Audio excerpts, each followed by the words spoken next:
Hi mga sasagotis! Welcome back to my YouTube channel! So for today's video, I'll be showing you my updated clean makeup look na super simple, fresh, and effortless. So if you're into natural, glowy vibe, and no makeup vibe, this video is for you! So wag natin patagalin to without further ado. Let's get started!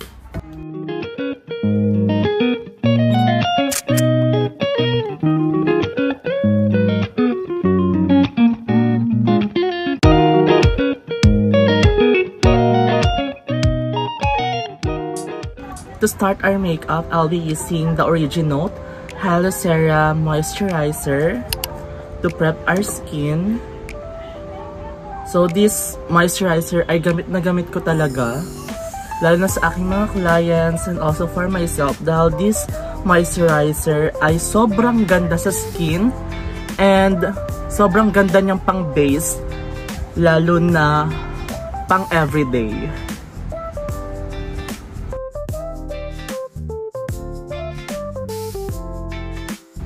Nasat na ang ating moisturizer, kaya naman makikilin na tayo.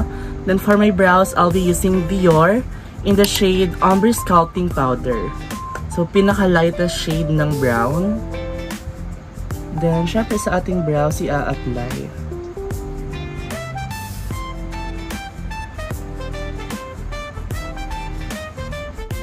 Then papatungan ko siya ng matte charcoal.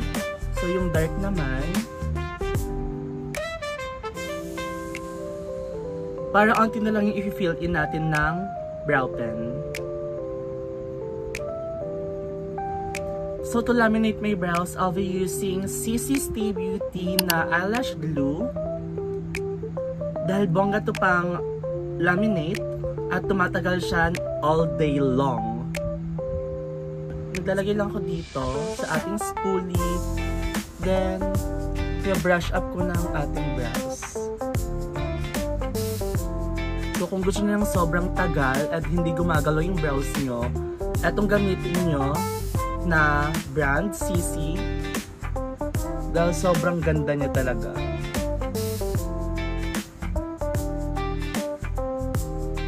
So as you guys can see, na laminate and nag-set na yung ating brows. Then pipiliin na lang natin siya using this Bovini eyebrow pen in the shades 04. So ganito lang yung gagawin natin.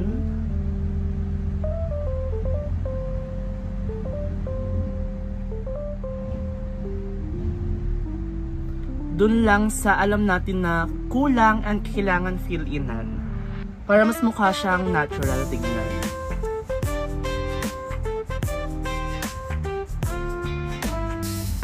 So to clean my brows, I'll be using Dream Focus ng Vice Cosmetics in the shade Light Medium 3.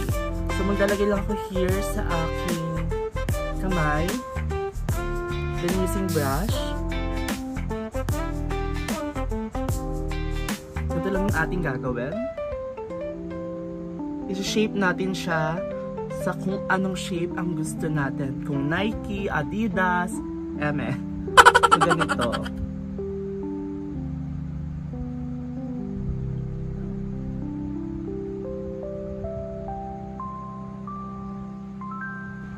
After natin sa brows, magka-foundation naman tayo. Then for my foundation, I'll be using Pink Blush in the shade 05.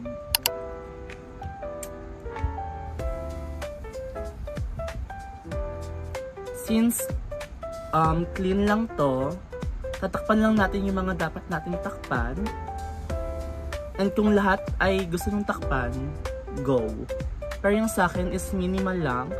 Doon lang sa mga may redness, dark area, ganyan. Go. Lalo na dito sa aking sumpa. Ito laging tinatakpan ko.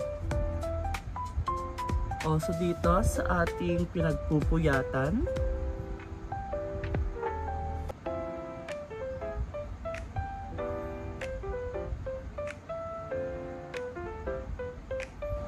To set my face, I'll be using DW Perfect Coverage in the shades 02 Beige.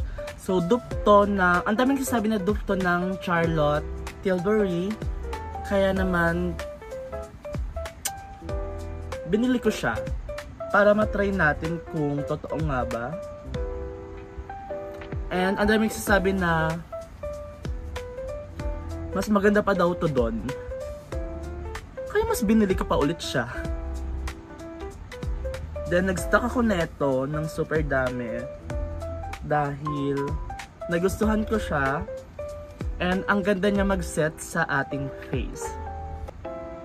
So syempre nagagamit ko din to sa aking client. So kung gusto niyo neto, visit niyo lang yung TikTok shop ko and makikita niyo siya doon. As you can see,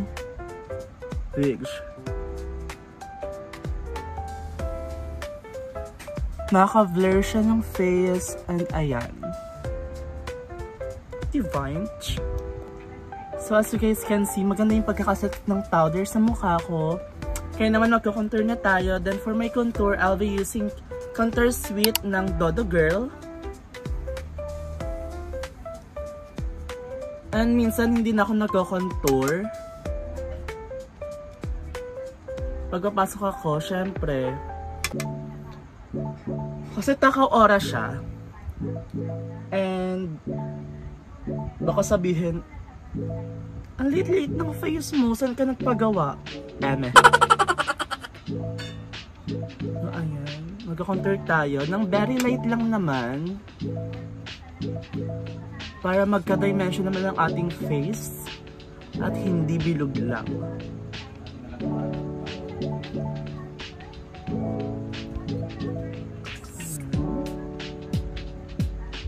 At also sa ating nose. For my eyeshadow naman, para lang magkakulay yung ating mata, gagamitin ko tong The Natural shade ng Too Faced. And yung lightest shade yung kukunin ko na pink. Pang eyeshadow sa ating eyes. So nag-eyeshadow ako para lang magkakulay yung mata ko, para hindi siya mukhang plain tignan. And sobrang light lang talaga.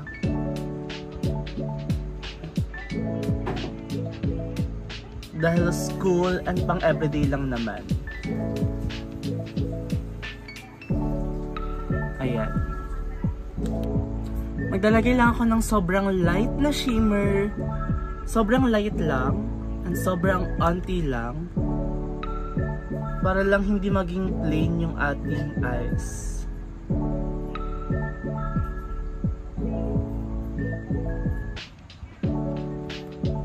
Ayan.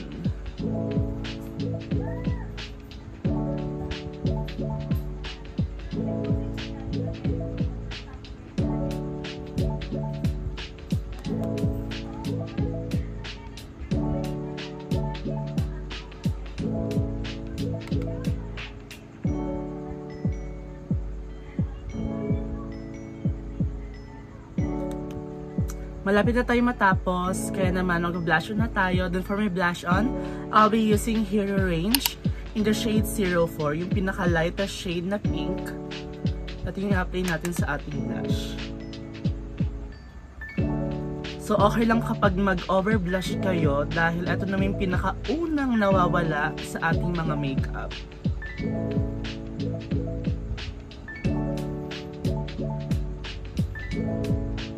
Ilalagay ko lang din dito sa medyo taas para mas mukhang lifted ang ating face. And onti dito sa ating nose, sa ating chin. Fresh. For my highlighter naman, I'll be using Moon Dash in the shade 02. Siyempre hindi mawawala to kung gusto niyo ng super glowy and kumikinang. Mag-apply kayo neto.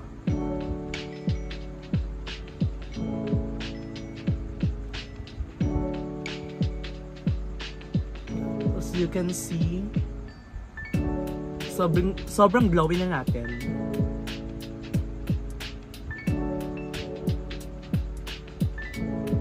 So, para bang oily ang face.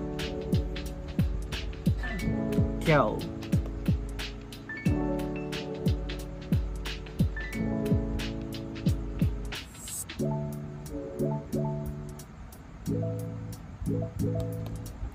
So, naglagay na lang ako ng eyeliner and lashes off cam. Kaya naman mag-lipstick na tayo. And for my lipstick, I'll be using Vinyl ng Maybelline in the shade Saucy. So, gamit na gamit ko to dahil sobrang ganda nito sa aking lips. And smudge proof din siya.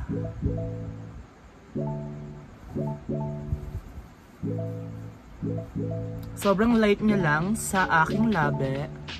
Kaya goods na good siya.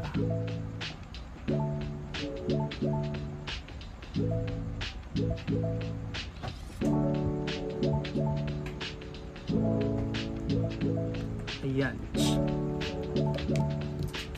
Then, ipa-finalize ko lang itong look na to.